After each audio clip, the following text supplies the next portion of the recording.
یہ اہل بیت سے تو صحابہ کرام بھی محبت کرتے تھے، ان کی عظمت ان کے دل میں ہوتی تھی، اس لیے کہ وہ رسول صلی اللہ علیہ وسلم کی طرف منسوب ان کی اولاد تھی۔ تو اسی لیے سانحہ کربلا حضرت امام حسین رضی اللہ تعالی عنہ نے اپنے اہل خانہ کے ہمراہ مکہ مکرمہ پہنچ کر وہی رہنا شروع فرما دیا۔ ادھر جب اہل کوفہ کو حضرت معاویہ کی وفات کی خبر ملی رضی اللہ تعالیٰ عنہ، اور یہ کہ حضرت حسین رضی اللہ تعالیٰ عنہ اور بعض دیگر حضرات نے بیعت یزید سے انکار کر دیا، تو ان لوگوں نے ایک کے بعد دوسرے آپ کو کئی خطوط لکھے کہ ہم بھی یزید کے ہاتھ پر بیعت کرنے پر تیار نہیں ہیں، آپ فوراً کوفہ آ جائیے، ہم سب آپ کے ہاتھ پر بیعت کریں گے۔ اس طرح کئی خطوط جمع ہو گئے اور بعض لوگ لیٹرز جمع ہو گئے، اور بعض لوگ تو وہاں سے وفد کی شکل میں بھی آپ رضی اللہ تعالیٰ عنہ کے پاس مکہ آئے اور کوفہ آنے کی دعوت دی، مگر آپ رضی اللہ تعالیٰ عنہ نے اپنی حکمت اور دانش مندی سے یہ کیا کہ بجائے خود جانے کے اول حالات کی تحقیق کے لیے اپنے چچازاد بھائی حضرت مسلم بن عقیل کو روانہ کیا کوفہ۔ یہاں کے لوگوں کی آپ کے پاس آمد و رفت شروع ہو گئی مسلم بن عقیل کے پاس، اور آپ نے دیکھا کہ یہاں کے مسلمان یزید کی بیعت سے متنفر ہیں اور حضرت امام حسین کی بیعت کے لیے بے چین ہے۔ اس لیے آپ نے امام حسین رضی اللہ تعالی عنہ کے لیے بیعت خلافت شروع کر دی۔ چند روز میں صرف کوفہ سے 18,000 مسلمانوں نے امام حسین رضی اللہ تعالی عنہ کے لیے بیعت کر دی، اور یہ سلسلہ روز بروز بڑھتا جا رہا تھا۔ یہ صورتحال دیکھ کر مسلم بن عقیل کو اطمینان ہو گیا کہ حضرت حسین اگر یہاں تشریف لے آئیں تو واقعی ایک صحیح اور معیاری خلافت قائم ہو جائے گی۔ اس لیے انہوں نے ہدایت کے موافق حضرت حسین رضی اللہ تعالیٰ عنہ کو خط لکھ کر کوفہ آنے کی دعوت دے دی، مگر اللہ کا کرنا ایسا ہوا کہ یہ خط لکھنے کے بعد یہاں کوفہ میں حالات بالکل بدلنا شروع ہو گئے۔ ادھر یزید نے عبید اللہ بن زیاد کو بصرہ اور کوفہ دونوں کا حاکم بنا دیا، اور اس کو خط لکھا کہ فوراً بصرہ پہنچ کر مسلم بن عقیل کو گرفتار کرو اور قتل کر دو یا کوفے سے نکال دو۔ جیسے یہ خط ملا تو ابن زیاد کوفے کی طرف روانہ ہو گیا۔ کوفہ پہنچتے ہی اگلے روز صبح ہی ابن زیاد نے کوفہ والوں کو جمع کر کے ایک سخت تقریر کی، جس میں اس نے اپنی مخالفت پر جو بغاوت کرنے والوں کو ڈرایا، دھمکایا، اور ان لوگوں کو مال اور حکومت کا لالچ دے کر یا حکومت سے ڈرا دھمکا کر جس طرح بھی ہوا انہیں مسلم بن عقیل سے جدا کروایا۔ لہذا لوگ جدا ہونا، الگ ہونا شروع ہو گئے، یہاں تک کہ مسلم بن عقیل کے ساتھ صرف 23 آدمی رہ گئے۔ کہاں سے شروع ہوا تھا؟ 18,000، اور بے وفائی اور دھوکہ دہی کا یہ منظر دیکھ کر مسلم بن عقیل یہاں سے واپس ہونے کا ارادہ فرمایا۔ تو جب وہ وہاں سے واپس ہوئے تو ان کے ساتھ ایک آدمی بھی نہیں تھا۔ اب وہ اکیلے رہ گئے اور ان کے ساتھ کوئی ایک شخص بھی نہیں تھا جو کم از کم انہیں کوئی راستہ بتاتا، کوئی راستہ دکھانے والا بھی نہیں رہا، کوئی تسلی ہی دیتا اور اپنے گھر میں ٹھکانہ ہی دے دیتا۔ آپ اکیلے ہی اپنے طور پر بس چلے جا رہے تھے، اندھیرا چھا چکا تھا اور آپ تنے تنہا کوفہ کی گلی کوچوں میں پریشان پھر رہے تھے۔ یہاں تک کہ ایک دروازے پہ جا کر نوک کیا، وہاں خاتون آئی، پانی کے لیے کہا، پانی پلایا، اور یہاں تک کہ ایک سیدھی واقعہ ہے کہ جب بتایا اس خاتون نے پناہ دی، لیکن اسی کے بیٹے نے بتا دیا اور یوں اس طرح سے ان کو گرفتار کر لیا گیا۔ اور گرفتاری کی حالت میں جب ان کے ساتھ جا رہے تھے تو راستے میں آنکھوں سے آنسو جاری تھے۔ یہ دیکھ کر ان کے مخالفین میں سے ایک آدمی نے کہا، مسلم، جو لوگ ایسا اقدام کرتے ہیں جو تم نے کیا ہے وہ جب پکڑے جائیں تو رویا نہیں کرتے؟ ابن عقیل نے فرمایا کہ مجھے اپنے رب کی قسم، میں اپنی جان کے لیے نہیں رو رہا، بلکہ میں حضرت حسین رضی اللہ تعالی عنہ اور آل حسین کی جانوں کے لیے رو رہا ہوں، جو میری تحریر پر کل یا پھر آج مکہ مکرمہ سے کوفہ کی طرف روانہ ہو چکے ہوں گے۔ کیونکہ اس زمانے میں نہ سوشل میڈیا کا دور تھا، نہ کوئی اور ایسا ذریعہ تھا، نہ کوئی فون تھا، بس کتنے مہینوں میں خط پہنچا کرتا تھا، کتنے دنوں میں کوئی خط پہنچا کرتا تھا، بس اسی پر اکتفا ہوتا تھا۔ آج کتنی آسانیاں ہیں، کہ ایک بندہ سیکنڈ کے اندر اپنا کوئی بھی ضروری میسج کسی کو پہنچا سکتا ہے. اور انہوں نے فرمایا کہ آج مکہ مکرمہ سے کوفہ کی طرف روانہ ہو چکے ہوں گے اور یہاں پہنچ کر تمہارے ہاتھوں اسی بلا میں گرفتار ہوں گے جس میں میں گرفتار ہوں. اس کے بعد مسلم کو ابن زیاد کے پاس پہنچا دیا گیا. ابن زیاد نے حکم جاری کر دیا اور اسے محل کی اوپر والی منزل پر اس نے کہا کہ لے جاؤ اور سر کاٹ کر نیچے پھینک دو. سیدنا حضرت مسلم بن عقیل رضی اللہ تعالیٰ عنہ کو اوپر لے کر گئے. وہ تسبیح اور استغفار پڑھتے ہوئے اوپر پہنچے اور بدبخت ابن زیاد کے حکم کے مطابق ان کو شہید کر کے نیچے ڈال دیا گیا. انا للہ و انا الیہ راجعون. ان کو قتل کرنے کے بعد ان کو بازار میں لے جا کر ہانی بن عروہ کو بھی قتل کر دیا گیا. ابن زیاد نے ان دونوں کے سر کاٹ کر یزید کے پاس بھیج دیے. یزید نے شکریہ کا خط لکھا اور ساتھ ہی یہ بھی لکھا کہ مجھے یہ خبر ملی ہے کہ حسین عراق کے قریب پہنچ گئے ہیں، اس لیے جاسوس اور خفیہ نمائندے سارے شہر میں پھیلا دو. جس پر ذرا بھی حسین کی تائید کا شبہ ہو اس کو قید کر لو، مگر جو شخص تم سے لڑائی پر اتر آئے اس کے علاوہ اور کسی کو قتل نہ کرو. ادھر حضرت امام حسین رضی اللہ تعالیٰ عنہ کے پاس اہل کوفہ کے 150 خطوط اور بہت سے وفود پہلے پہنچ چکے تھے. پھر مسلم بن عقیل نے وہاں کے 18,000 مسلمانوں کی بیعت کی خبر کے ساتھ ان کو کوفہ کے لیے دعوت دے دی. تو حضرت حسین رضی اللہ تعالیٰ عنہ نے کوفہ جانے کا عزم کر لیا. جب یہ خبر لوگوں میں مشہور ہوئی تو بہت سارے حضرات نے آ کر ان کو کوفہ جانے سے روکا. ان حضرات کا کہنا تھا اہل عراق اور کوفہ کے وعدے اور ان کی بیعتیں قابل بھروسہ نہیں ہے. یہ لوگ قدیم سے عہد شکن اور بے وفا چلے آ رہے ہیں، اس لیے وہاں جانے کا فائدہ شاید حاصل نہ ہو سکے گا، لہذا آپ کو وہاں نہیں جانا چاہیے. حضرت عبداللہ بن عباس رضی اللہ تعالیٰ عنہ نے نہایت ہمدردی کے لہجے میں حضرت حسین رضی اللہ تعالیٰ عنہ کو 2 مرتبہ مشورہ دیا کہ آپ نہ جائیں. اہل کوفہ عہد شکن لوگ ہیں، مگر امام حسین رضی اللہ تعالیٰ عنہ نے اپنے نزدیک وقت کی ایک اہم دینی ضرورت سمجھ کر رضائے الہی کے لیے عزم کر چکے تھے. مشورہ دینے والوں نے ان کو ہر طرح سے خطرات سے آگاہ کیا، لیکن مقصد کی اہمیت نے ان کو خطرات کا مقابلہ کرنے کے لیے آمادہ کیا اور پیچھے ہٹنے کے بجائے آگے بڑھنے پر اکسایا. لہذا 8 ذی الحجہ کو آپ رضی اللہ تعالیٰ عنہ مکہ مکرمہ سے کوفہ کے لیے روانہ ہو گئے. حضرت عبداللہ بن جعفر کو جب آپ کی روانگی کا علم ہوا تو انہوں نے اپنے بیٹے کے ہاتھوں حضرت حسین رضی اللہ تعالیٰ عنہ کو خط روانہ کیا، جس میں ان کو وطن مکہ واپسی کا مشورہ دیا. جب یہ خط حضرت حسین رضی اللہ تعالیٰ عنہ کو پہنچایا گیا تو آپ نے اپنے اس عزم کوفہ کو اسی طرح برقرار رکھا اور اپنے اس عزم کی ایک اور وجہ بھی بیان کی کہ میں نے رسول اللہ صلی اللہ علیہ وسلم کو خواب میں دیکھا ہے. مجھے آپ صلی اللہ علیہ وسلم کی طرف سے حکم دیا گیا ہے، میں اس حکم کی بجا آوری کی طرف جا رہا ہوں، خواہ مجھ پر کچھ بھی گزر جائے. بالآخر کسی چیز نے امام حسین کے عزم میں کوئی کمزوری پیدا نہ کی اور وہ کوفہ کے لیے روانہ ہو گئے.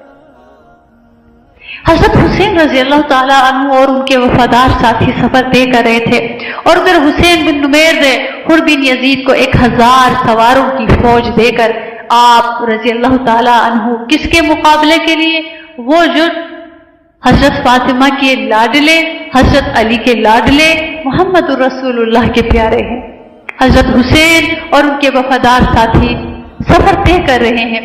تو لہذا حر بن یزید کو 1000 سواروں کی فوج دے کر آپ کے مقابلے کے لیے آپ کی طرف روانہ کر دیا تھا. لہذا حر بن یزید اور اس کا لشکر آ کر حضرت حسین کے مقابلے میں ٹھہر گئے. حر نے کہا کہ مجھے آپ سے جنگ کرنے کا حکم نہیں دیا گیا، بلکہ یہ حکم ہے کہ میں آپ سے اس وقت تک جدا نہ ہوں جب تک آپ کو کوفہ نہ پہنچا دوں. حضرت حسین رضی اللہ عنہ کے ساتھ ساتھ وہ چلتا رہا. اسی دوران حضرت حسین نے ایک اہم تقریر کی جو حضرت حسین رضی اللہ تعالیٰ عنہ کے اس سفر کوفہ کے غرض واضح کرتی ہے. چنانچہ آپ نے کیا فرمایا کہ اے لوگو، رسول صلی اللہ علیہ وسلم نے فرمایا ہے جو شخص کسی ایسے ظالم بادشاہ کو دیکھے جو اللہ کے حرام کو حلال سمجھے اور اللہ کے عہد کو توڑ دے، سنت رسول صلی اللہ علیہ وسلم کی مخالفت کرے، اللہ کے بندوں کے ساتھ گناہ اور ظلم و عدوان کا معاملہ کرے، اور یہ شخص اس بادشاہ کے ایسے افعال و اعمال دیکھنے کے باوجود کسی قول یا فعل سے اس کی مخالفت نہ کرے تو اللہ تعالیٰ کے ذمہ ہے کہ اس کو بھی اس ظالم بادشاہ کے ساتھ اس کے ٹھکانے. لہذا اس کے بعد یہ دونوں لشکر جب نینوا کے مقام تک پہنچے تو ابن زیاد کی طرف سے ایک قاصد قر بن یزید کے پاس اس کا ایک خط لایا جس میں لکھا تھا کہ جس وقت تمہیں میرا یہ خط ملے تو حسین پر میدان تنگ کر دو اور ان کو کھلے میدان کے سوا کسی پناہ کی جگہ میں نہ اترنے دو اور ایسے میدان کی طرف لے جاؤ جہاں پانی نہ ہو. پیچھے سے ابن زیاد نے عمر بن سعد کو 4000 فوج کے ساتھ مقابلے کے لیے بھیجا اور عمر بن سعد کو یہ حکم بھی دیا کہ حسین اور ان کے ساتھیوں پر پانی بالکل بند کر دو. اللہ اکبر کبیرہ. یہ واقعہ حضرت امام حسین رضی اللہ تعالی عنہ کی شہادت سے 3 دن پہلے کا ہے. یعنی ان کی شہادت سے 3 دن پہلے ان پر پانی بند کر دیا گیا. 3 دن پہلے ان پر پانی بند کر دیا گیا. اللہ اکبر. کہ آپ تصور کیجئے کہ ایسا دشمن اور آگے کھڑا کون ہے, کس کے لیے پانی بند کیا جا رہا ہے. کہ ہم یہ سمجھتے ہیں کہ جو کسی نے کہا نا کہ زبان سے کہہ بھی دیا لا الہ تو کیا حاصل, دل و نگاہ مسلمان نہیں تو کچھ بھی نہیں. صرف یہ کہہ دینا کہ لا الہ الا اللہ محمد رسول اللہ اور باقی اپنی منمانیاں ہوں, باقی ہر وہ خواہشات پوری ہو, باقی وہ سب کچھ کرے جو من کہتا ہے, جو نفس کہتا ہے, تو دل و نگاہ مسلمان نہیں تو کچھ بھی نہیں. اللہ اکبر کہ ان کے لیے پانی بند کیا جا رہا ہے. ان کی شہادت سے 3 دن پہلے اللہ اکبر ظلم بر ظلم یہ ہوا کہ دریائے فرات کا وہ پانی جو انسانوں اور جانوروں ہر ایک کے لیے جاری تھا, رسول اللہ صلی اللہ علیہ وسلم کے گھرانے پر بالکل بند کر دیا گیا. یہاں تک کہ جب یہ سب خسرات پیاس سے بےتاب ہو گئے تو حضرت حسین رضی اللہ تعالی عنہ نے اپنے بھائی عباس بن علی کو 30 سوار اور 30 پیادوں کے ساتھ پانی لانے کے لیے بھیج دیا. پانی لانے پر عمر بن سعد کی فوج سے مقابلہ بھی ہوا مگر بالآخر وہ 20 مشکیزیں پانی کے بھر لائے. وہ رسول جو راتوں کو اپنی امت کے لیے روتے تھے, تڑپتے تھے, سجدوں کی جگہ بھیگ جایا کرتی تھی, انہی کی نسل کے ساتھ یہ ظلم, اور وہ بھی وہ جو کہہ رہے تھے کہ ہم بھی کلمہ پڑھ چکے ہیں. تو اس لیے یہ نہ سمجھنا کہ ایک مسلمان دوسرے مسلمان پر ظلم نہیں کرے گا. نہیں, سلام بھی کرتے ہیں پھر بھی ظلم کرتے, سلامتی کی دعائیں بھی بھیجتے ہیں پھر بھی پیچھے سے وار کرتے ہیں. میرے رسول صلی اللہ علیہ وسلم کی اولاد کے ساتھ یہ ہوا ہے, میرے رسول صلی اللہ علیہ وسلم کے اولاد کے ساتھ اتنا ظلم ہوا ہے. اس کے بعد حضرت حسین رضی اللہ تعالی کہ اس مقابلے میں جب پانی لینے کے لیے بھیجا, بس کچھ مشکیزیں پانی کے وہ بھر لائے, لیکن کب تک؟ 72 لوگ تھے, ان کو پیاس, اتنے دنوں سے وہ پیاسے تھے. اس کے بعد حضرت حسین رضی اللہ تعالی عنہ کے عمر بن سعد سے ملاقات ہوئی تو آپ نے ان سے فرمایا کہ ہمارے بارے میں آپ 3 صورتوں میں سے کوئی اختیار کر لو کہ میں جہاں سے آیا ہوں وہی واپس چلا جاؤں, یا میں یزید کے پاس پہنچ جاؤں اور خود اس سے اپنا معاملہ طے کروں, یا مجھے مسلمانوں کسی سرحد پر پہنچا دو جو حال وہاں کے عام لوگوں کا ہوگا, میں اسی میں بسر کروں گا. عمر بن سعد کو یہ شرائط اچھی لگی, اس نے ابن زیاد کو خط لکھا کہ مجھے حضرت حسین رضی اللہ تعالی عنہ نے 3 صورتوں کا اختیار دیا ہے اور ظاہر ہے ان میں آپ کا مقصد پورا ہوتا ہے اور امت کی اس میں عافیت اور بہتری ہے. ابن زیاد بھی یہ 3 صورتیں پڑھ کر عمر بن سعد کے اس خط سے متاثر ہوا اور کہا کہ ہم نے اس کو قبول کیا, مگر بدبخت شمر نے ابن زیاد کو اس سے روکا اور کہا آپ حسین کو اس پر مجبور کریں کہ وہ آپ کے پاس آ جائے, پھر آپ چاہے سزا دیں چاہے معاف کریں. ابن زیاد نے شمر کی رائے قبول کر کے عمر بن سعد کو خط لکھا اور یہ خط خود شمر کے ہاتھ ہی عمر بن سعد کو روانہ کر دیا کہ اس نے کہا, لکھا تھا کہ میں نے تمہیں اس لیے نہیں بھیجا کہ تم جنگ سے بچو یا ان کو مہلت دو یا ان کی سفارش کرو. سنو, اگر حسین اور ان کے ساتھی میرے ہی حکم پر صلح کرنا اور میرے پاس حاضر ہونا چاہتے ہیں تو ان کو صحیح سالم یہاں پہنچا دو, ورنہ ان سے جنگ کرو یہاں تک کہ ان کو قتل کر دو، مسلح کر دو، نعوذ باللہ ان کے ناک، کان، ہاتھ، پاؤں کاٹ دو، کیونکہ وہ اس کے مستحق ہے۔ پھر قتل کے بعد ان کو گھوڑوں کی ٹاپوں سے رون ڈالو۔ اگر تم نے ہمارے اس حکم کی تعمیل کی تو تم کو ایک فرمانبردار کی طرح انعام ملے گا، اور اگر اس کی تعمیل نہیں کرتے تو ہمارے لشکر کو فوراً چھوڑ دو اور شمر کے سپر یہ جو انتظام ہے اس کو کر دو۔ شمر یہ خط لے کر جب عمر بن سعد کے پاس پہنچا تو عمر سمجھ گئے کہ شمر کے مشورے سے یہ صورت عمل میں آئی ہے کہ میرا مشورہ رد کر دیا گیا۔ عمر نے شمر سے کہا تم نے بڑا ظلم کیا کہ مسلمان متفق ہو رہے تھے، اس کو ختم کر کے قتل و قتال کا بازار گرم کر دیا۔ بہرحال حضرت حسین رضی اللہ تعالیٰ عنہ کو یہ پیغام پہنچایا گیا کہ تم ابن زیاد کے پاس حاضر ہو جاؤ، پھر وہ جو چاہے تمہارے ساتھ کرے۔ ابن زیاد کے پاس حاضر ہونا چونکہ آپ رضی اللہ تعالی عنہ کے اوپر شرم لازم بھی نہیں بنتا تھا، لہذا آپ نے یہ پیغام قبول کرنے سے انکار فرما دیا کہ اس ذلت سے تو موت بہتر ہے۔ شمر اس محاذ پر محرم کی 9 تاریخ کو پہنچا۔ حضرت حسین رضی اللہ تعالی عنہ اس وقت اپنے خیمے کے سامنے بیٹھے ہوئے تھے۔ اسی حالت میں کچھ اونگ آ کر آنکھ بند ہو گئی اور پھر ایک آواز کے ساتھ بیدار ہو گئے۔ آپ کی بہن زینب رضی اللہ تعالی عنہا نے یہ آواز سنی تو دوڑی آئی اور وجہ پوچھی۔ فرمایا کہ میں نے رسول اللہ صلی اللہ علیہ وسلم کو خواب میں دیکھا ہے، آپ نے مجھے فرمایا ہے انکم تروح الینا کہ آج شام کو تم ہمارے پاس آنے والے ہو۔ حضرت زینب یہ سن کر رو پڑی۔ آپ نے انہیں تسلی دی۔ اسی حالت میں شمر کا لشکر لڑنے کے لیے سامنے آ گیا۔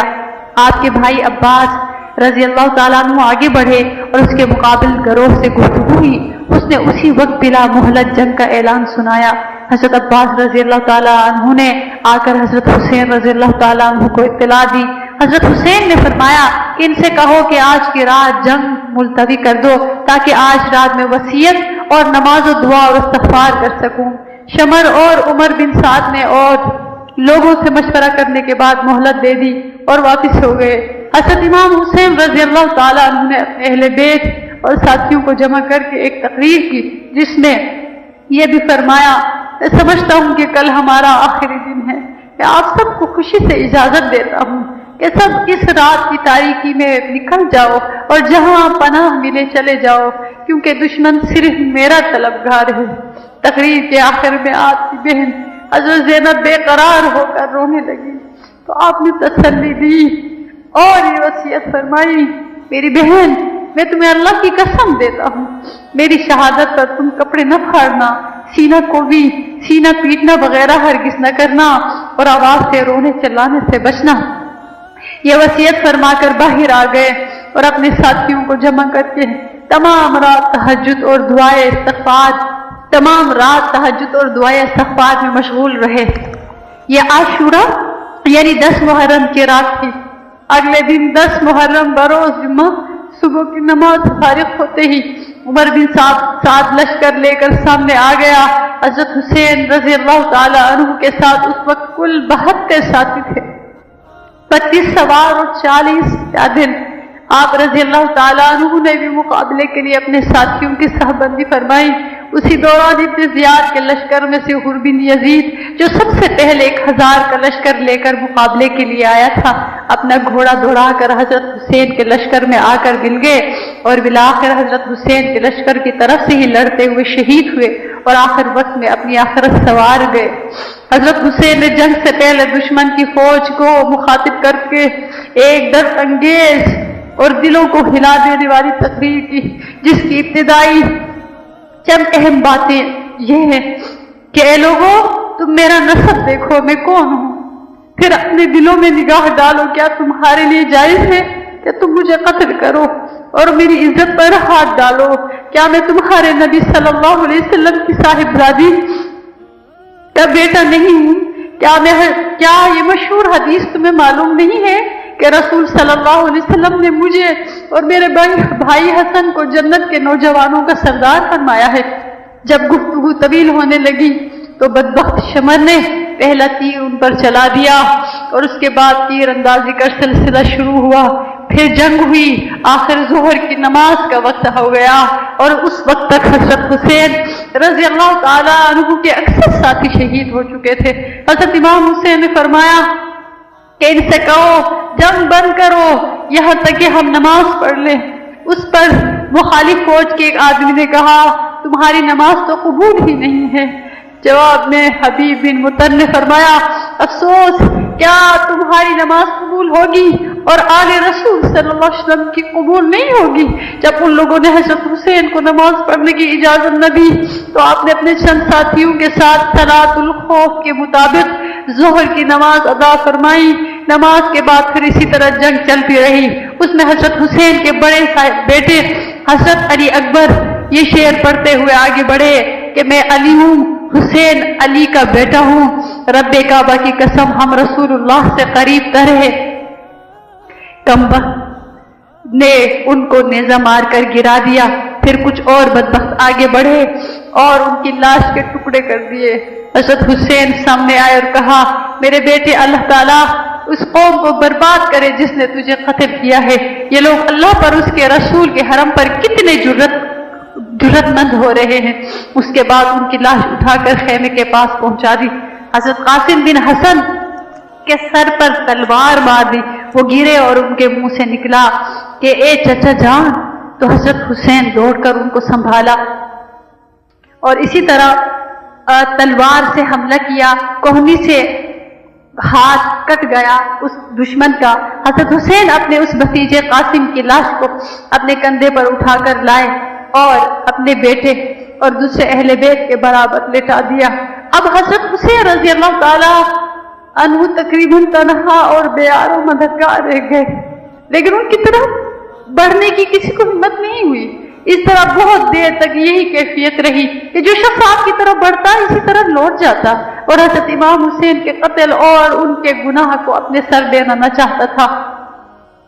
دیکھیے، ایک اگر ہم حدیث پاک میں پڑھتے ہیں تو نبی کریم صلی اللہ علیہ وسلم کی ہجرت کا واقعہ یاد آتا ہے کہ کفار ان کے خلاف مشورہ کر رہے تھے اور شیطان نے آ کے ان کے بیچ میں بیٹھ کر مشورہ دیا تھا کہ ان کو کس طرح سے شہید کرنا ہے کہ سب اکٹھا وار کرو، اس طرح کسی کے اوپر بھی قتل کا جرم ثابت نہیں ہوگا۔ لہذا وہاں پہ اللہ پاک نے اپنے رسول کو بچ نکالا اور یہی یہاں پر بھی ہوا، لیکن یہاں پہ اللہ تعالیٰ نے شہادت کا مقام دینا تھا۔ لہذا قبیلہ کندہ کا ایک بدبخت مالک بن نصیر آگے بڑھا اور حضرت حسین کے سر پر تلوار سے حملہ کیا، جس سے آپ کا سر مبارک شدید زخمی ہو گیا اور ٹوپی خون سے بھر گئی۔ اب حضرت حسین تھک چکے تھے رضی اللہ تعالی عنہ علیہ السلام اپنے خیمے کے دروازے پر تشریف لائے اور اپنے چھوٹے بیٹے عبداللہ کو بلایا اور اپنی گود میں بٹھا لیا۔ پھر ان کو اپنے قریب کر کے چومنے لگے جیسے کوئی الوداع کرتے وقت حسرت کے ساتھ چومتا ہے۔ اتنے میں قبیلہ بنو اسد کے ایک شخص نے اس معصوم بچے کو تیر مارا جس نے انہیں ذبح کر ڈالا اور وہ شہید ہو گئے۔ حضرت حسین نے ان کا خون اپنے ہاتھوں میں لیا اور اسے آسمان کی جانب انڈیل دیا اور عرض کی اے میرے رب، تو ہی ان ظالموں سے ہمارا بدلہ لے لے۔ اس وقت حضرت حسین کی پیاس خود کو پہنچ چکی تھی۔ آپ پانی پینے کے لیے دریائے فرات کی طرف بڑھے۔ وہ ظالم اس میں بھی رکاوٹ بنے۔ جب آپ دریا کے قریب ہو گئے تو حسین بن نمیر نے آپ کے منہ مبارک پر نشانہ کر کے تیر مارا جو سیدھا آپ کو آ لگا، اور ہائے افسوس، اس مبارک منہ سے خون جاری ہو گیا جس کو اللہ کے نبی صلی اللہ علیہ وسلم چوما کرتے تھے۔ اس کے بعد شمر 10 آدمی ساتھ لے کر حضرت حسین کی طرف بڑھا اور عمر بن سعد نے شمر کو لشکر کے بائیں حصے کا امیر مقرر کر رکھا تھا۔ آپ کی جب اس پر نظر پڑی تو فرمایا اللہ اور اس کے رسول سچ فرماتے ہیں کہ رسول صلی اللہ علیہ وسلم نے فرمایا گویا میں ایک دھبے دار جسم والے کتے کو دیکھ رہا ہوں کہ وہ میرے اہل بیت کا خون پی رہا ہے۔ بدبخت شمر کو برص کی بیماری تھی جس سے جسم پر سفید دھبے بن چکے تھے۔ حضرت حسین شدید پیاس اور اپنے زخموں کے باوجود ان کا دلیرانہ مقابلہ کر رہے تھے۔ جس طرح بڑھتے تو یہ لوگ ایسے بھاگتے نظر آتے تھے جیسے شیر کے سامنے بکریاں بھاگتی ہیں۔ اہل تاریخ نے کہا یہ ایک بے مثل واقعہ ہے کہ جس شخص کی اولاد اور اہل خانہ قتل کر دیے گئے ہوں، خود اس کو شدید زخم لگے ہوں اور وہ شدت پیاس کے باوجود پانی کے ایک قطرے سے محروم معلوم ہو اور وہ اس حالت میں اس طرح ثابت قدمی سے مقابلہ کر رہا ہے کہ جس طرف رخ کرتا ہے مسلح سپاہی بھیڑ بکریوں کی طرف بھاگنے لگتے ہیں۔ شمر نے جب یہ دیکھا حضرت حسین کو قتل کرنے سے رضی اللہ تعالیٰ عنہ وہ شخص بچنا چاہتا ہے تو آواز دی کہ سب مل کر اکٹھے حملہ کرو۔ اس پر بہت سے بد نصیب آگے بڑھے، نیزوں اور تلواروں سے ایک دم اکٹھے حملہ کیا اور رسول صلی اللہ علیہ وسلم کے اس صاحبزادے اور اس وقت کی روئے زمین کی سب سے عظیم ہستی نے ظالموں کا دلیرانہ مقابلہ کرتے ہوئے حق کی خاطر جان دے دی اور شہید ہو گئے۔ انا للہ و انا الیہ راجعون۔ یہ شہادت گئے الفت میں قدم رکھنا ہے۔ لوگ آسان سمجھتے ہیں مسلمان ہونا۔ شمر نے کہا کہ ان کا سر کاٹ دو۔ وہ آگے بڑھا مگر ہاتھ کام گئے۔ پھر بدبخت سنان بن انس نے یہ کام انجام دیا اور سر مبارک کاٹ کر بدن سے الگ کر دیا۔ بدبخت ابن زیاد کا حکم تھا کہ قتل کے بعد لاش کو گھوڑوں کی ٹاپوں سے روندا جائے۔ عمر بن سعد نے چند سواروں کو حکم دیا، انہوں نے یہ بھی کر ڈالا۔ اس طرح جمعے کے روز آنے والی قیامت سے پہلے 10 محرم کو بروز جمعہ یہ قیامت صغریٰ قائم ہو گئی۔ رضی اللہ عنہ وارضا ورزقنا حبا وحبا من بالا۔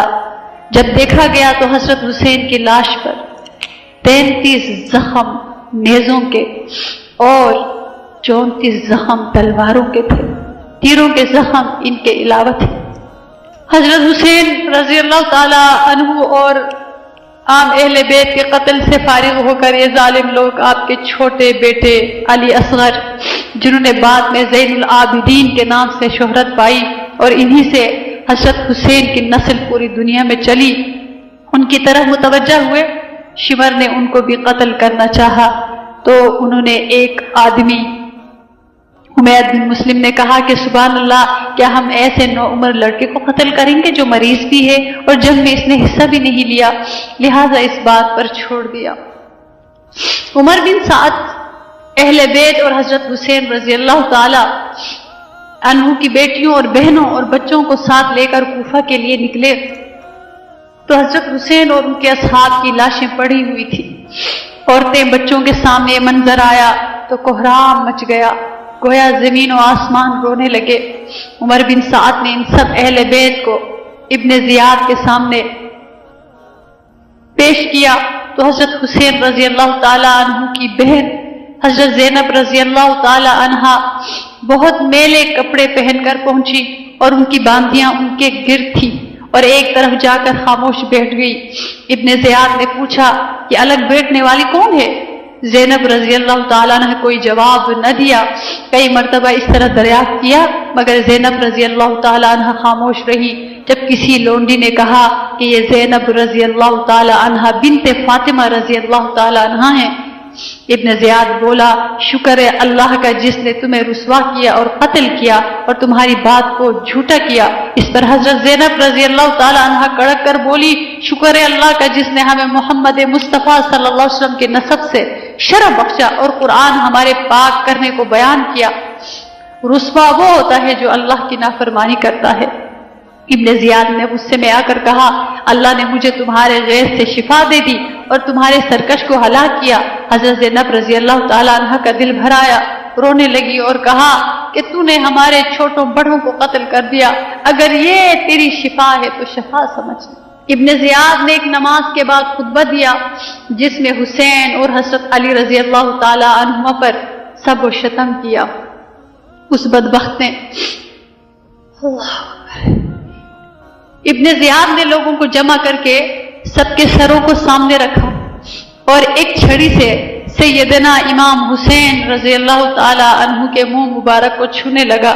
یہ منظر دیکھ کر وہاں موجود صحابی رسول حضرت زید بن ارقم رضی اللہ تعالی عنہ سے رہا نہ گیا۔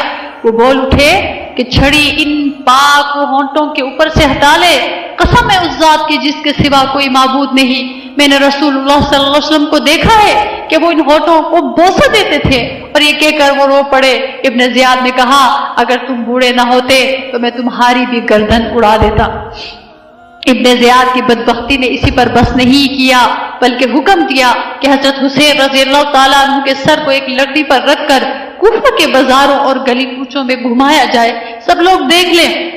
اس کے بعد اس مبارک سر اور دوسرے ساتھیوں کے سروں کو یزید کے پاس شام بھجوا دیا اور اسی کے ساتھ عورتوں اور بچوں کو بھی ان کے ساتھ روانہ کیا۔ حضرت حسین رضی اللہ تعالیٰ کا سر مبارک جس وقت یزید کے سامنے رکھا گیا تو یزید کے ہاتھ میں چھڑی تھی، وہ اس چھڑی کو آگ کے دانتوں پر لگانے لگا تو ابو برزہ اسلمی رضی اللہ تعالیٰ عنہ وہاں موجود تھے۔ انہوں نے کہا، اے یزید، تو اپنی چھڑی حضرت حسین کے دانتوں پر لگاتا ہے، میں نے رسول صلی اللہ علیہ وسلم کو دیکھا ہے کہ ان کو بوسہ دیتے تھے۔ اے یزید، قیامت کے روز تو آئے گا تو تیری شفاعت ابن زیاد ہی کرے گا، اور سیدنا حسین آئیں گے تو ان کی شفیع محمد مصطفیٰ صلی اللہ علیہ وسلم ہوں گے۔ اور یہ کہہ کر وہاں سے اٹھ گئے۔ حضرت حسین اور ان کے ساتھیوں کی شہادت کی خبریں مدینہ میں پہنچی تو مدینہ میں کوہرام تھا، مدینہ کے در و دیوار رو رہے تھے۔ اور جب خاندان اہل بیت کی یہ باقی ہستیاں مدینہ طیبہ پہنچی تو مدینہ والوں کے زخم دوبارہ تازہ ہو گئے، اور حضرت حسین کے سر مبارک کو بھی یزید نے مدینہ منورہ میں اپنے مقرر کردہ گورنر عمر بن سعید کے پاس بھجوا دیا تھا۔ اس نے سر مبارک کو حضرت فاطمہ کے پہلو میں جنت البقیع میں دفن کر دیا تھا۔ اللہ اکبر کبیرہ۔ کتابوں میں آتا ہے کہ حضرت حسین رضی اللہ تعالی عنہ کی زوج محترمہ رباب بنت امرقیس بھی آپ کے ساتھ اسی سفر میں تھی اور شام بھیجی گئی، پھر سب کے ساتھ مدینہ پہنچی تو باقی عمر اسی طرح گزار دی کہ کبھی مکان کے سائے میں نہ رہتی تھی۔ کوئی کہتا کہ دوسری شادی کر لو تو جواب دیتی تھی کہ رسول صلی اللہ علیہ وسلم کے بعد اور کسی کو اپنا سسر بنانے کے لیے تیار نہیں، یہاں تک کہ 1 سال کے بعد ان کی وفات ہو گئی۔ اسی لیے کسی نے کہا، غریب و سادہ و رنگی ہیں داستان حرم، غریب و سادہ و رنگی ہیں داستان حرم، نہایت اس کی حسین ابتدا ہے اسماعیل۔